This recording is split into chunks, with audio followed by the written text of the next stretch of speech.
Okay? Una humirit si Banat Baya.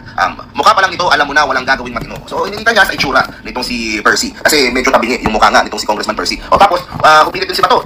Yung mukha mo, sinapak ng di natin alam, kaya nguwi. Lumapit ka nga dito kasi sasapakin kita sa kabilang mukha mo para balanse. Okay? So yun yung naging sinabi ni Senator Bato de la Rosa at ni News yan. Lumabas nga sa News yan. Kinover ng News yung kanyang mga matatapang na salita. Ganyan kasi yung mga DDS, mga bully. Sasapakin kita, papatay ko yung mukha mo, ngiwi kasi. O eto, actually, ito hindi ko din alam. Bakit nga ba ganyan, bakit nga ba ngiwi yung pong mukha nitong si Percy? Okay? Pinost niya sa kanyang Facebook page na kaya pala ngiwi itong congressman na to, itong kumaga, he is kumaga lantad siya na he is gay. Kumaga yung baklang ngiwi ang sabi nga niya. Kaya pala ngiwi kasi stroke survivor. Okay? So alam di ba? Itong mga DDS, mga boboy, no? At puro pagbabanta yung alam, puro ang target nila pag hindi nila kaya sa issue yung tao, titirahin nila physically. Gawain po yan ng mga bobong DDS, diba? Akalain mo, sasapakin yung tao? Hindi naman issue yung pagiging ngiwi niya. Akalain mo, ano pala siya, kumbaga, ano to? Anong sabi dito? Baklang ngiwi na ito ay stroke. Okay, stroke survivor pala. Diba? May stroke yung tao. Tapos pagsasalitaan nyo ng ganyan. Hindi naman kasi issue yung pagiging ngiwi eh. Kasi hindi nyo alam yung pinagdaanan ng tao. Diba? Hindi nyo alam.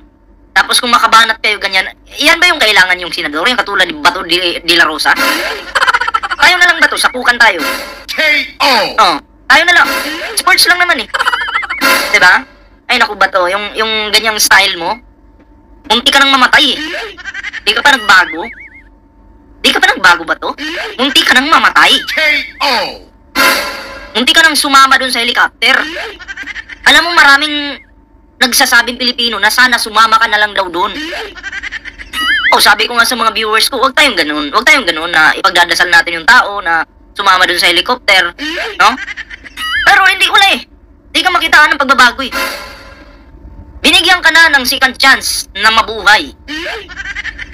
Tapos ganyan pa yung asta mo. Diba? Ganyan po yung mga galawan mo. Yan ba yung paraan mo para manalo ka? Para magpasikat ka? Yan ba yung paraan mo para magustuhan ka ng tao? Yung mag-angas-angas ka? Kita mo to? Saksak ko to sa baga mo eh. Sobrang ka sa kayabangan. Diba?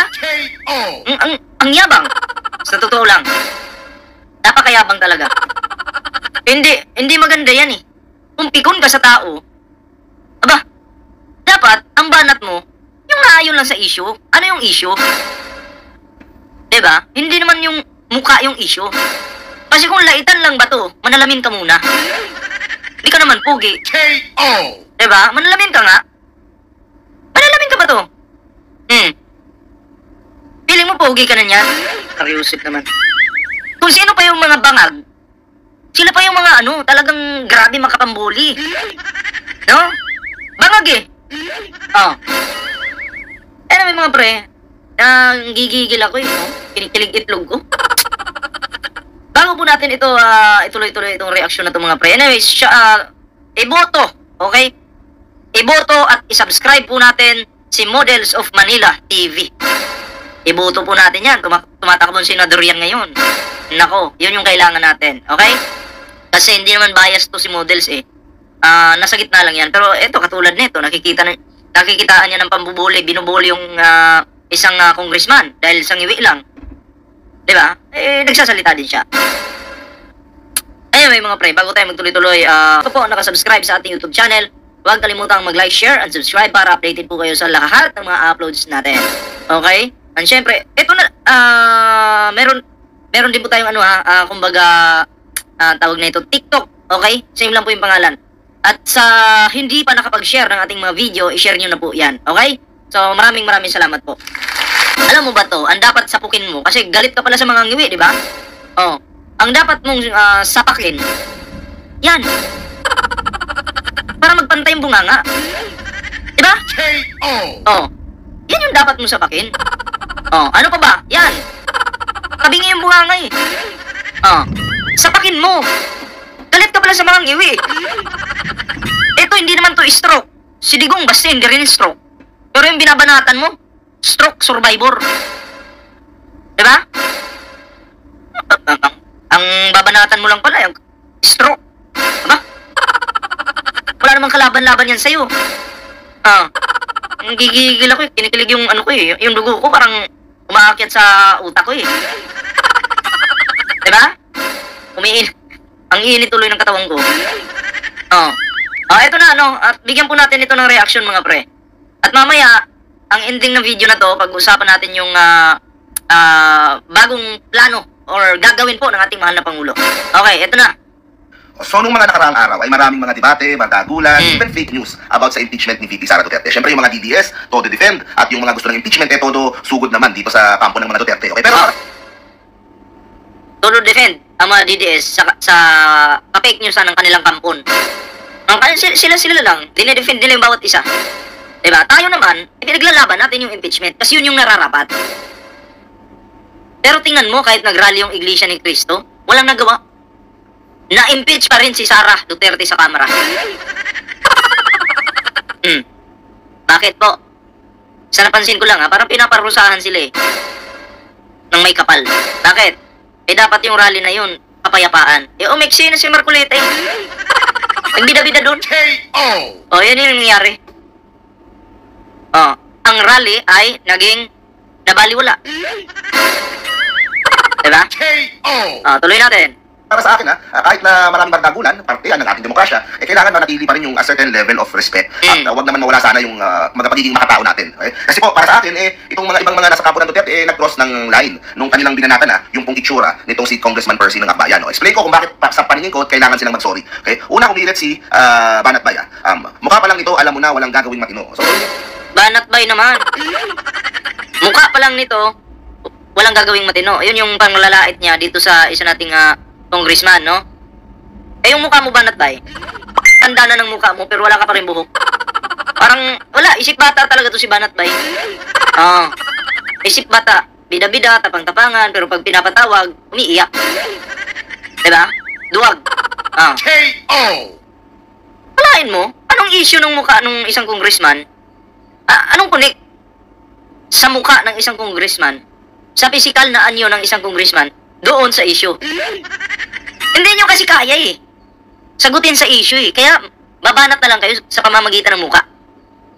Yung lalait naman, yung bumabanat naman at gusto makipagsapukan, mukhang titi yung muka. Ang papangit. Diba? Kapal ng muka. Sarap. Ay, nako. Gustong manapak ni Bato. Tapos, nung nahawakan niya yung triangle na goodbye dilima yung nakalagay, takbo, parang baklap. Ba't ka tumakbo? Sabi mo, ilang giro na yung pinagdaanan mo. Yan, triangle lang, tumakbo ka. Parayusit naman. Tinita niya sa itsura nitong si Percy. Kasi medyo tabingi yung mukha nga nitong si Congressman Percy. Tapos, humilit din si Bato. Yung mukha mo, sinapak ng di natin alam, kaya nguwi. Lumapit ka nga dito kasi sasapakin kita sa kabilang mukha mo para balanse. Okay? So yun yung naging sinabi ni Senator Bato de la Rosa at ni News yan. Lumabas nga sa News yan. Kinover ng News yung kanyang mga matatapang na salita. Ganyan kasi yung mga DDS, mga bully. Sasapakin kita, papatay ko yung mukha mo, ngiwi kasi. Actually, ito, hindi ko yun na yun.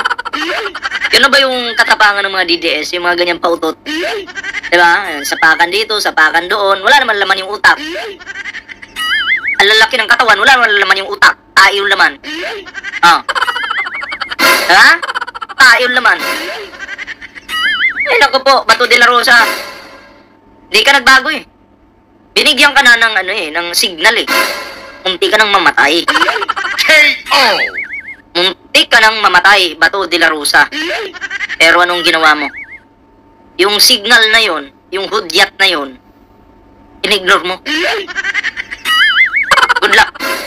alam. Bakit nga ba ganyan, bakit nga ba ngiwi yung pong mukha nitong si Percy? Okay, pinost niya sa kanyang Facebook page na kaya pala ngiwi itong congressman na to, itong kumaga, he is kumaga lantad siya na he is gay. Kumaga yung baklang ngiwi ang sabi nga niya. Kaya pala ngiwi kasi stroke survivor. Okay? So alam naman po natin napakahirap pag ikaw ay inatake ng stroke, merong mga lasting na mga epekto sa katawan mo, sa itsura mo. Yung iba hindi magalaw yung kamay, yung iba hindi makalakad ng maayos. So alam po natin nga, meron po tayong mga kakilala o hindi kaya kamag-anak na nag-suffer ng stroke na of course permanent yung kung kanyang pag-aapekto sa kanya. Kailangan ng alam mo, hindi naman kasalanan ng tao kung na-stroke siya or naging ngiwi siya. 'Di ba? Dapat pa nga hindi nyo nilalait yung mga stroke survivor na yan. Welcome to Team Sam TV, your channel for the latest news updates. Here, we break down the biggest stories from around the globe, covering everything from breaking news to politics. Whether you want to stay informed or just catch up on what's happening, we've got you covered. So, don't forget to subscribe and hit that notification bell so you never miss out on the latest news. Join the Team Sam TV family, and let's explore the world together, one update at a time.